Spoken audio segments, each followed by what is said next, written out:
नमस्कार, मैं हूं दिव्या। उत्तर प्रदेश की बड़ी खबरों में आपका स्वागत है। आज है 17 फरवरी, दिन सोमवार। खबरों की ओर बढ़ने से पहले जिन लोगों ने हमारे कल के वीडियो को लाइक और कमेंट किया था उनके नाम है नीरा श्याम शर्मा, वृंद, सत्येंद्र शाही, काव्या ठाकुर, शिवम खंगार, संजय शुक्ला, प्रेम शंकर राय, अनुराग सिंह, मुकेश सिंह, बाला त्याल। चलिए अब एक नजर सुर्खियों पर।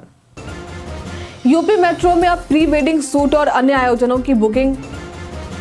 ब्रिटेन के पूर्व प्रधानमंत्री ऋषि सुनक परिवार के साथ ताजमहल देखने पहुंचे।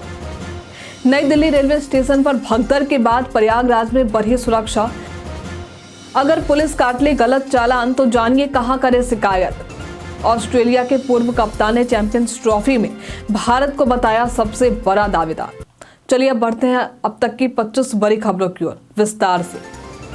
बीपीसीएल में जूनियर एग्जीक्यूटिव व सेक्रेटरी पद के लिए आवेदन। भारत पेट्रोलियम कॉर्पोरेशन लिमिटेड यानी बीपीसीएल में जूनियर एग्जीक्यूटिव और सेक्रेटरी के पदों पर आवेदन आमंत्रित किए गए। आवेदन की आखिरी तारीख 22 फरवरी 2025 है।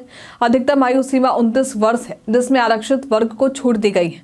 चयन प्रक्रिया में स्क्रीनिंग, लिखित परीक्षा, ग्रुप डिस्कशन, इंटरव्यू और मेडिकल एग्जामिनेशन में शामिल है। आवेदन शुल्क सामान्य ओबीसी एनसीएल के लिए 1180 रुपए, वहीं SC ST PWD अभ्यर्थियों को फीस में छूट दी गई है। इस भर्ती से जुड़ी अन्य किसी भी जानकारी के लिए उम्मीदवार बीपीसीएल के आधिकारिक वेबसाइट पर जा सकते हैं। यूपी मेट्रो में अब प्री वेडिंग शूट और अन्य आयोजनों की हो सकेगी booking. Uttar Pradesh metro rail corporation ने मेट्रो कोच को प्री वेडिंग शूट, जनधन और किटी पार्टी जैसे आयोजनों के लिए बुक करने का प्लान जारी किया है। 4 घंटे का किराया 10,000 रुपए होगा। बुकिंग कम से कम 10 दिन पहले करनी होगी। ये पहल यात्रियों को मेट्रो में आयोजनों का नया तरीका प्रदान करेगी। उत्तर प्रदेश बर्थडे स्पेशल में बात होगी रवि टंडन की। ये एक भारतीय फिल्म निर्देशक और निर्माता थे। इनका जन्म उत्तर प्रदेश के आगरा में आज के ही दिन वर्ष 1935 में हुआ था। रवि टंडन रवीना टंडन के पिता थे। इन्होंने कई सुपरहिट फिल्मों में निर्देशन किया है, जिसमें खेल खेल में, अनहोनी, नजराना, मजबूर, खुद्दार आदि शामिल है। इनकी बेटी रवीना टंडन भी एक प्रसिद्ध अभिनेत्री रह चुकी है। 11 फरवरी वर्ष 2022 में ये दुनिया को अलविदा कह गए। ऋषि सुनक अपने परिवार के साथ ताजमहल और फतेहपुर सिकरी पहुंचे। ब्रिटेन के पूर्व प्रधानमंत्री ऋषि सुनक अपनी पत्नी अक्षता मूर्ति, सास सुधा मूर्ति और दोनों बेटियों के साथ शनिवार को ताजमहल और फतेहपुर सिकरी पहुंचे। परिवार ने सूर्यास्त के समय ताजमहल देखा और फतेहपुर सिकरी में सूफी संत शेख सलीम चिश्ती की दरगाह में चादर पोशी की। उन्होंने ताजमहल के बारे में गाइड से जानकारी ली। नई दिल्ली रेलवे स्टेशन पर भगदड़ के बाद प्रयागराज में बढ़ी सुरक्षा। नई दिल्ली रेलवे स्टेशन पर भगदड़ के बाद रेलवे अधिकारी सतर्क हो गए।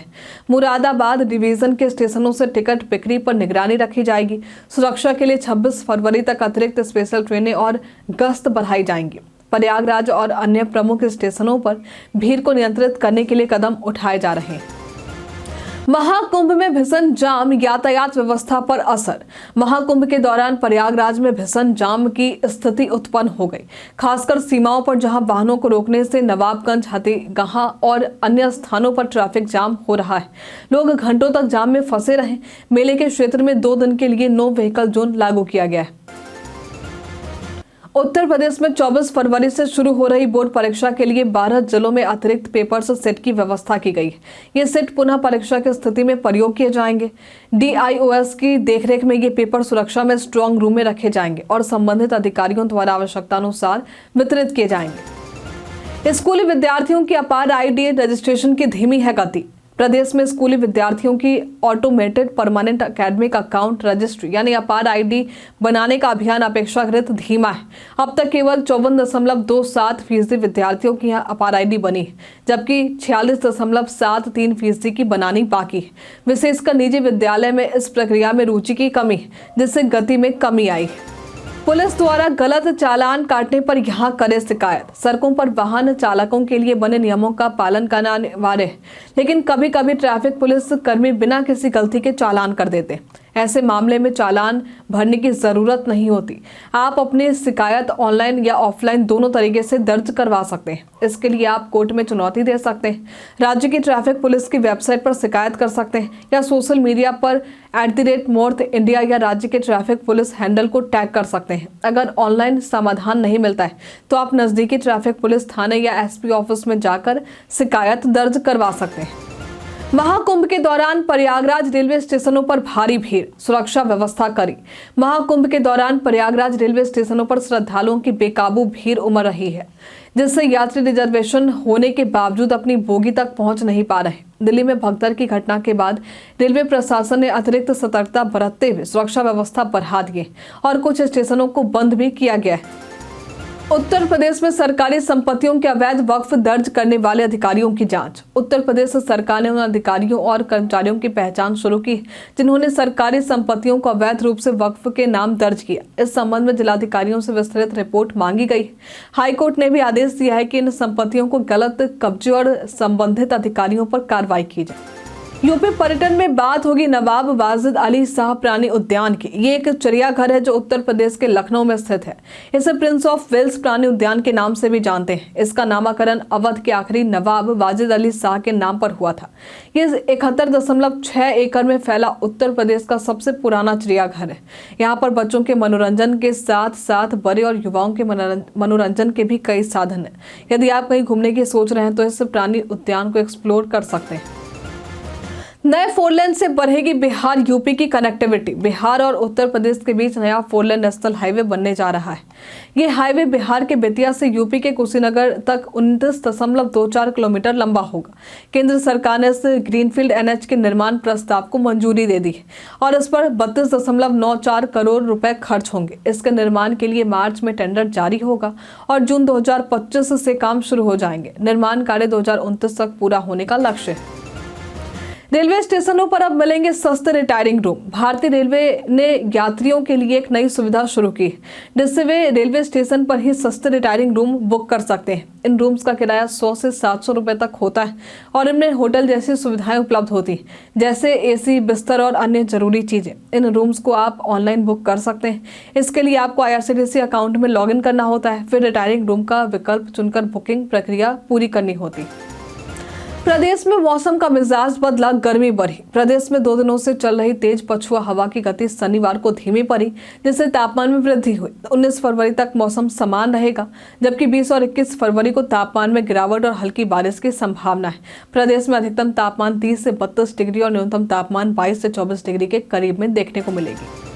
नई दिल्ली रेलवे स्टेशन पर भगदड़ में 18 की मौत, 25 से अधिक घायल। प्रयागराज जाने वाले श्रद्धालुओं की बढ़ती भीड़ के कारण नई दिल्ली रेलवे स्टेशन पर भगदड़ मच गई, जिसमें 18 लोगों की मौत हो गई और 25 से अधिक लोग घायल हो गए। हादसे के बाद प्रधानमंत्री, गृह मंत्री और CM योगी ने संवेदना व्यक्त की।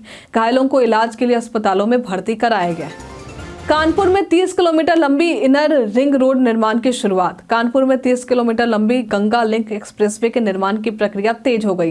केंद्रीय मंत्री नितिन गडकरी ने इस परियोजना को मंजूरी दी है और आगामी बजट में इसके लिए धन की व्यवस्था की संभावना है। इस 4 लेन रोड से शहरवासियों को जाम से राहत मिलेगी। परियोजना की लागत लगभग 3000 करोड़ रुपए। मायावती ने आकाश आनंद को लेकर स्पष्ट किया उत्तराधिकारी मुद्दा। बसपा प्रमुख मायावती ने अपने भतीजे आकाश आनंद को लेकर फिर से संकोच जताया है और पार्टी के वास्तविक उत्तराधिकारी के बारे में स्पष्ट बयान जारी किया है। उन्होंने पार्टी में स्वार्थ और रिश्तों को महत्वहीन बताते हुए बहुजन समाज के हित को प्राथमिकता दी। इसके साथ ही उन्होंने पार्टी के कार्यकर्ताओं को अनुशासन और निष्ठा से काम करने के निर्देश दिए। CM योगी ने काशी तमिल संगमम के उद्घाटन पर सांस्कृतिक एकता पर जोर दिया।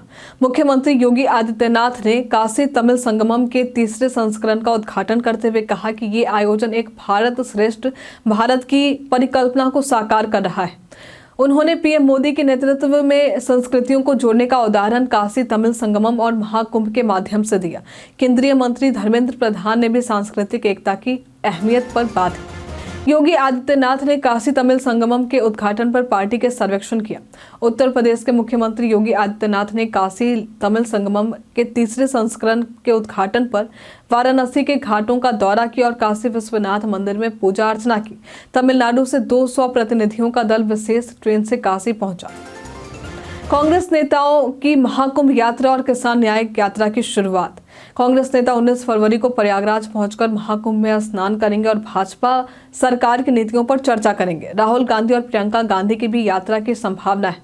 साथ ही कांग्रेस किसान न्याय यात्रा शुरू कर रही है, जो 75 जिलों में की जाएगी और 300 किसान न्याय योद्धा तैयार करेगी। ऑस्ट्रेलिया के पूर्व कप्तान ने चैंपियंस ट्रॉफी में भारत को बताया सबसे बड़ा दावेदार। आईसीसी चैंपियंस ट्रॉफी 2025 जो 19 फरवरी से पाकिस्तान और दुबई में खेली जाएगी, उसमें 8 टीमें भाग लेंगी। हालांकि ऑस्ट्रेलिया के पूर्व कप्तान माइकल क्लार्क ने भारत को टूर्नामेंट का सबसे बड़ा दावेदार बताया है। क्लार्क ने कहा है कि जसप्रीत बुमराह के बिना भी भारत चैंपियंस ट्रॉफी का फेवरेट है। बुमराह चोट के कारण टूर्नामेंट से बाहर हो गया और उनकी जगह हर्षित राणा को शामिल किया गया। कई कारणों से दर्ज है भारत के इतिहास में आज की तारीख। आज के ही दिन वर्ष 1670 में शिवाजी ने मुगलों के कब्जे वाले सिंहगढ़ किले को जीता था।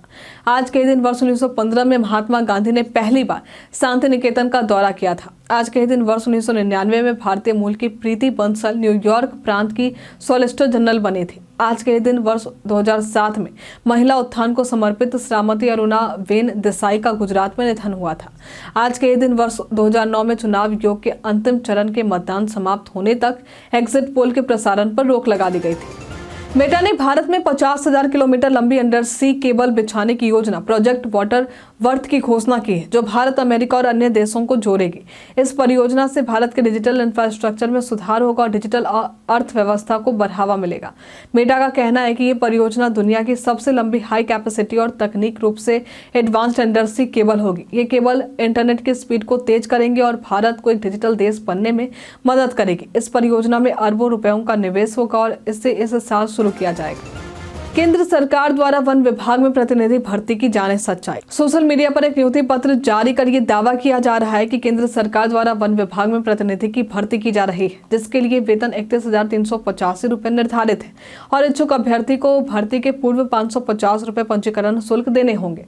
लेकिन हम आपको बता दें कि ये खबर पूरी तरह से फर्जी है। पीआईबी फैक्ट चेक ने भी अपने सोशल मीडिया पर पेज पर इस बात की पुष्टि की। इसी के साथ बढ़ते हैं आज के सवाल की ओर। तो आज का सवाल है, दिल्ली रेलवे स्टेशन पर हुए हादसे को लेकर आप क्या कहना चाहेंगे? आप अपना जवाब हमें कमेंट में लिखकर जरूर बताइए। तो आज के लिए इतना ही। उत्तर प्रदेश की तमाम खबरों के साथ बने रहने के लिए देखते रहे डेली यूपी। और साथ ही अगर आप यूट्यूब से देखना है तो चैनल को लाइक करना और सब्सक्राइब करना। अगर आप फेसबुक से देखना है तो पेज को फॉलो करना ना भूलें। धन्यवाद।